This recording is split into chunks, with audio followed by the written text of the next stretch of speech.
কি অবস্থা মামারা! বার্সেলোনার এত করুণ দশা আমি এর আগে কোনোদিনও দেখিনি ভাই। মানে আরাও এসে কামব্যাক করাচ্ছে, এর থেকে আর কি কোন দিন আমাকে দেখতে হবে? টিমের সাবস্টিটিউট বেঞ্চে একটা স্ট্রাইকার নেই যে আসতে পারে ভাই সাবস্টিটিউট হিসেবে, আর সে ম্যাচটা জেতাতে পারে। আর ওকে নামাতে হচ্ছে, ও গোল করছে, ম্যাচ জিতছে, হানসি ফ্লিক রেড কার্ড দেখছে, যা তা অবস্থা ভাই। মানে কালকের জয়টা যেন মনে হচ্ছে আমরা চ্যাম্পিয়ন্স লিগ জিতে গেছি। রাফিনিয়া বাইরে থেকে যেভাবে সেলিব্রেট করছে, প্রত্যেকটা প্লেয়ার যেভাবে সেলিব্রেশন করছিল ভাই, মনে হচ্ছে যে কালকে আমরা চ্যাম্পিয়ন্স লিগের কোনো একটা ইম্পর্টেন্ট ম্যাচ জিতে গেছি। সত্যি কালকে লা লিগায় আমাদের ইম্পর্টেন্ট ম্যাচটাই ছিল। হ্যাঁ, জিরোনা যে টেবিলের সব থেকে নিচে, মানে একদম নিম্নতম স্থানে জিরোনা রয়েছে, আমাদের তাদের এগেনস্টে এরকম কামব্যাক করে 2-1 লাস্ট মিনিট স্কোর করে জিততে হচ্ছে। টিমটার অবস্থা কি আমি মাঝে মাঝে ভাবি ভাই, এত অধঃপতনে কিভাবে গেল, এত এত বাজে পারফরমেন্স কিভাবে আসছে, যে এত যে খারাপ টিম তাদের এগেনস্টেও আমরা স্কোর লাইন ভালো করতে পারছি না। হ্যাঁ মানছি আমাদের টিমে প্রচুর ইনজুরিজ আছে, মেন প্লেয়ার্সরা নেই, কিন্তু যারা আছে তাদের মধ্যে কি কোয়ালিটি এতটাই ল্যাক করছে যে তারা ম্যাচগুলো বার করতে পারছে না? এই জিনিসগুলো কিন্তু একটু ভাবতে হবে, সেই জিনিসগুলো নিয়ে একটু কথা বলবো। তার আগে যে বার্সেলোনার জিরোনার ম্যাচটা নিয়ে যদি একটু বলি, এই ম্যাচটা কিন্তু অনেকদিন বাদে হচ্ছিল, মানে মাঝখানে তো 2 সপ্তাহের একটা ইন্টারন্যাশনাল ব্রেক ছিল, আর আমাদের কিন্তু ইনজুরি লিস্ট আরো বেড়ে গেছে ভাই। মানে অলরেডি তো আমরা জানতাম যে রাফিনিয়া আউট আছে, লামিন ইয়ামাল ব্যাক করছে, ফার্মিন লোপেজ ব্যাক করছে। এই কারণে দেখলে যে লামিন পুরো গেম খেলেনি, ফার্মিনও পুরো গেম ইভেন খেলেনি। ওইদিকে লেভানডস্কিও আউট হয়ে গেছে, ফেরান তোরেসও আউট হয়ে গেছে, জুয়ান গার্সিয়া তো বাইরে ছিল। ইভেন ওরা এল ক্লাসিকো মিস করবে, ফেরান তোরেস হয়তো চলে আসবে, but Lewandowski for sure El Clasico miss করবে। রাফিনিয়ার নিউজটা কিন্তু এখনো শিওর না।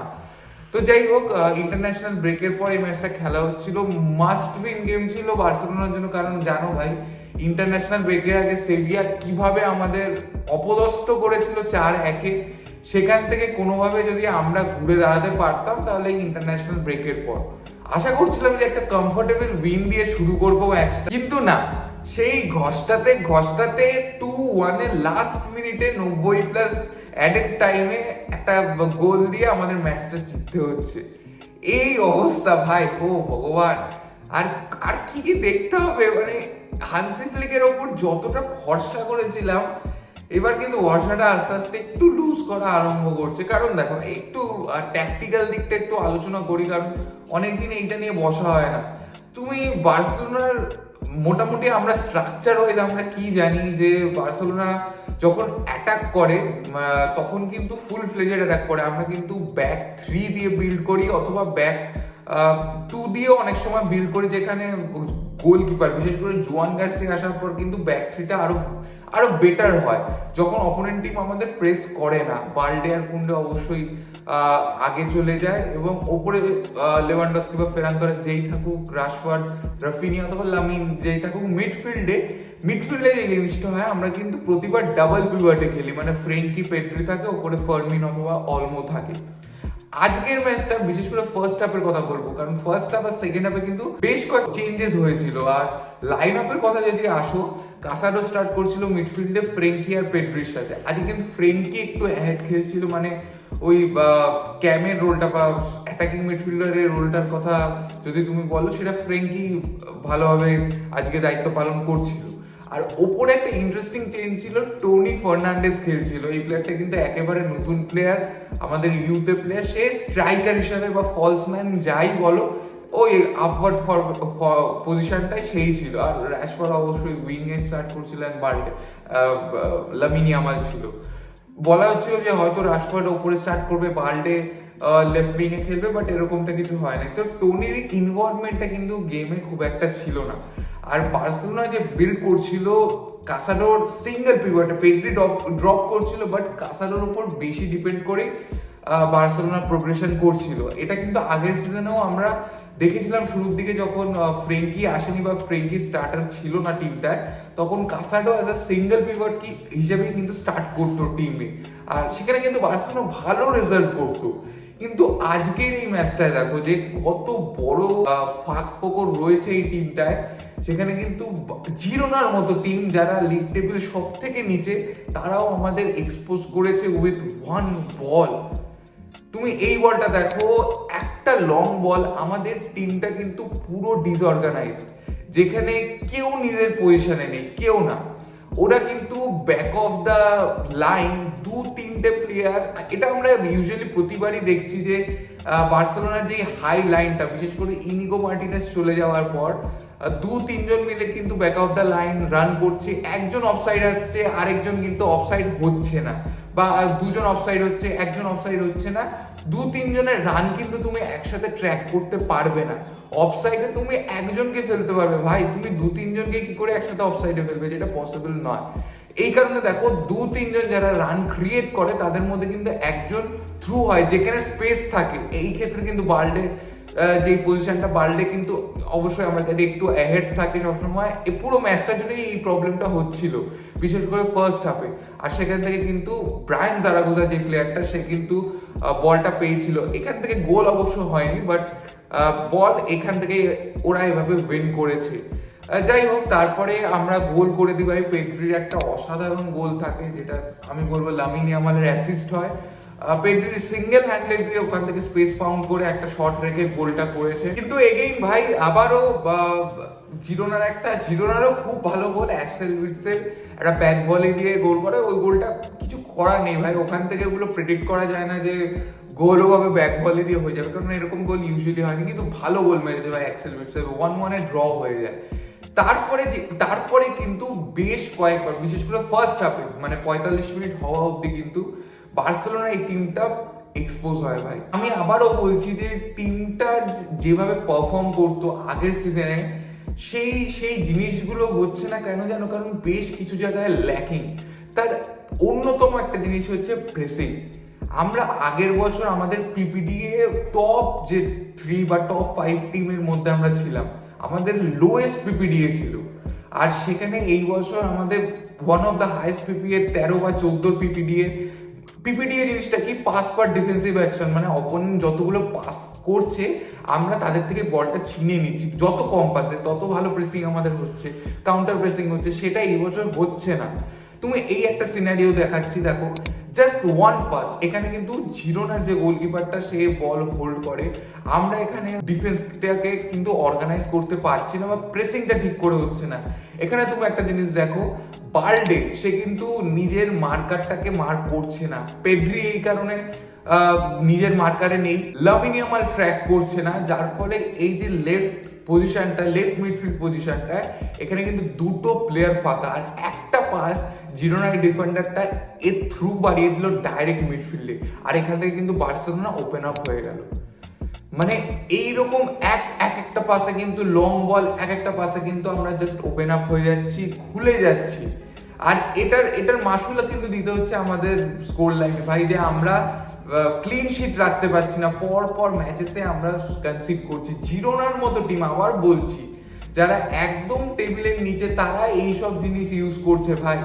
তারা এত ইজিলি আমাদের ব্রেকডাউন করে দিচ্ছে। বড় বড় টিমরা কি করবে তাহলে ভাবো, আমাদের কতটা বড় গ্যাপ থাকে। আরেকটা জিনিস তোমাদেরকে বলি, আগের সিজনে যখন আমরা ওয়ান পিভটে স্টার্ট করতাম, তখন যেটা হতো কি ডিফেন্স লাইনের কাছে কাসাডো খুব থাকতো, মানে কাসাডো খুব বেশি দূরে উঠে যেত না। আর এই কারণে কি টিমটা অনেক বেশি কম্প্যাক্ট থাকতো, আর বল লুজ করলেও আমরা খুব ইজিলি সেটাকে গেইন করতাম প্রেস করে। কিন্তু এই জায়গাটায় দেখো ভাই, কাসাডো মানে যে লাস্ট মিডফিল্ডার, আর তার ডিফেন্স লাইনের মাঝে কত বড় গ্যাপ। এই জায়গাটা কিন্তু যখন আমরা ডিসঅর্গানাইজ থাকি বা উইথ দ্য বল থাকি, তখন কিন্তু এই জিনিসগুলো ইম্প্যাক্ট করে। অপোনেন্ট ওয়ান বল থ্রু বাড়াবে, এই লাইনটা পুরো ব্রেক করে যায়। এখানে যদি কাসাডো বা অন্য কেউ থাকে, এই জিনিসটা কিন্তু এত ইজিলি হতে পারে না, কারণ অবশ্যই তোমার মাঝখানে যদি একটা প্লেয়ার থাকে, ব্লকার হিসেবে সে কাজ করে। আর এই জায়গাগুলো কিন্তু ফান্ডামেন্টাল জায়গায় ভুল। যেগুলো কিন্তু চিন্তা করতে হবে। আগের সিজনে যেই আমরা যখন সিঙ্গেল পিভট স্টার্ট করছিলাম এইগুলো কিন্তু হচ্ছিল না, যার ফলে কি হচ্ছিল যে ফার্স্ট হাফে প্রচুর স্পেসেস ক্রিয়েট হয়েছিল, আর ফার্স্ট হাফে কিন্তু জিরোনা বেশ কয়েকবার ওপেন আপ করে দিয়েছে, বেশ কয়েকবার চান্সেস ক্রিয়েট করেছে যেখান থেকে কিন্তু জিরোনা গোল করতে পারেনি, সেটা আলাদা কথা। এই জায়গাটা আমার মনে হয় হান্সি ফ্লিক বুঝতে পারে ফার্স্ট হাফের শেষে, এই কারণে ফার্স্ট হাফের খেলাটা কিন্তু সেকেন্ড হাফের খেলার থেকে একটু আলাদা হয়। সেকেন্ড হাফে কিন্তু যেটা দেখি যে কাসাটো একটু নিচে নেমে আসে, ফ্রেঙ্কি আর পেড্রি একটু আহেড খেলে, আর আরেকটা যে চেঞ্জেসটা হয় যেটার জন্য একটু আমার মনে হয় বেটার পারফর্ম করে বার্সেলোনা, ফার্মিন লোপেজের চেঞ্জটা হয় টোনির জায়গায়, আর রাশফোর্ড কিন্তু অ্যাজ আ ফরওয়ার্ড চলে আসে, আর Fermin Lopez as a left winger হিসেবে খেলতে থাকে। আর কাসাটো যেহেতু একটু নিচে ডিপ করে, আমি যেটা আবার বলছিলাম যে ডিফেন্স আর মিডফিল্ড লাইনের মাঝখানে যে স্পেসটা তৈরি হচ্ছিল সেটা কিন্তু আস্তে আস্তে বন্ধ হয়ে যায়, আর তার ফলে কিন্তু জিরোনা যতবারই উইথ দ্য বল হচ্ছিল ওই স্পেসেসগুলো আর পাচ্ছিল না, ওদের ডাইরেক্ট লং বল দিতে হচ্ছিল একদম ডিফেন্স লাইনের ওপরে। এই জিনিসটা হান্সি ফ্লিক কিন্তু বুঝতে পারে, যেটা কিন্তু সত্যি অ্যাপ্রিসিয়েটেবল, এই জন্য সেকেন্ড হাফে কিন্তু অত মেজর চান্সেস ক্রিয়েট করতে পারেনি। যাই হোক, মোটামুটি পুরো সেকেন্ড হাফটাই বার্সেলোনা উইথ দ্য বল থাকে, ফার্মিন আসার পর ইন্টেন্সিটি একটু বাড়ে, প্রেসিংটা একটু বেটার হয়, কিন্তু তাও কিন্তু আমরা গোল করতে পারি না। সেকেন্ড হাফে কিন্তু অনেক চান্সেস ক্রিয়েট হয়, আমি বলবো রাশফোর্ড বেশ কয়েকটা চান্স পেয়েছে, ফার্মিনের অনেকগুলো শট ছিল, একটাই পোল হিট করে, লামিন ইয়ামালের শট ছিল, কিন্তু কাজের কাজ কিছুই হয় না ভাই। আমাদের গোল যেটা দরকার ছিল সেটা আমরা সেকেন্ড হাফে স্কোর করতে পারি না, আর তার জন্য কিন্তু আমি বলবো যে কিছুক্ষণ 60 মিনিটের বাদে পেড্রিকেও তুলনা হয়, তারপরে মিডফিল্ড একেবারে শেষ হয়ে যায়, কারণ উইদাউট পেড্রি বার্সেলোনা মিডফিল্ড কিচ্ছু না, জাস্ট নাথিং। আর ফ্রেঙ্কিকে যেহেতু একটু আগে খেলানো হচ্ছিল, ফ্রেঙ্কি ইনভলভমেন্টও কিন্তু খুব একটা ছিল না, আর সেই কারণে মিডফিল্ডের মোটামুটি বলতে গেলে কিছুই নেই। ফার্মিন বা লামিনের দুটো উইং থেকে কিন্তু মেনলি অ্যাটাকটা তৈরি হচ্ছিল। ইন্টারেস্টিং চেঞ্জটা তখন আসে যখন এরিক গার্সিয়াকে মিডফিল্ডে আনা হয়, ক্রিস্টেনসেনকে অ্যাজ আ ডিফেন্ডার খেলানো হয়, আর ফ্রেঙ্কি কিন্তু একটু ড্রপ করে, ফার্মিন একটু এগিয়ে যায়, অথবা ওইদিকে রুনি বাদাগির চেঞ্জটা হয়, আর রাশফোর্ড কিন্তু আবার অ্যাজ আ লেফট উইঙ্গার চলে আসে, আরাও কিন্তু আমরা দেখি অ্যাজ আ স্ট্রাইকার স্টার্ট করছিল, যেটা কিন্তু খুবই ইন্টারেস্টিং ছিল, কারণ গোলটা আমাদের খুব দরকার ছিল। সেকেন্ড হাফে এত কিছু করেও, এত চান্সেস ক্রিয়েট করেও যখন গোল হয় না, পুরো হাফটা ফ্রাস্ট্রেটিং হয়ে যায়, প্লেয়াররা খুব ফ্রাস্ট্রেটেড হয়ে যায়, আর সেই কারণেই কিন্তু এরকম ডেসপারেট মুভ নিতে হয়। যাই হোক, 90+ মিনিটের আরাউর একটা গোল এসে যায়, একটা দারুণ বল হয়, ফ্রেঙ্কি একটা কাটব্যাক করে, সেখান থেকে আরাউর ফিনিশ 2-1 ম্যাচটা কিন্তু বার্সেলোনা সেল করে নেয়।